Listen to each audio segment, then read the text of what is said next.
আরে এত হাসির আওয়াজের সুগারান কই থেকে আসতেছে? এই যে ভাই।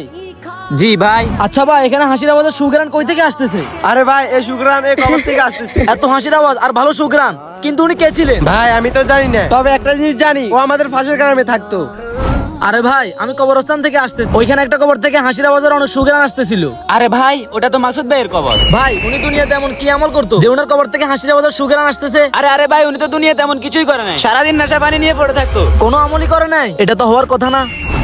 আরে ভাই, মাকসুদ ভাইয়ের কবর থেকে এত সুগারান আর হাসির আওয়াজ আসতেছে, উনি দুনিয়াতে এমন কি আমল করতো? আরে অত দিন রাত মদ খাইতো, তবে একটা ভালো কাজ করছি। আরে আরে পাগল হয়ে গেছে, পুরো পুরো পাগল হয়ে গেছে। আর ও সারাদিন মদ কেমনে কি খায়? এমন আমল করছিল?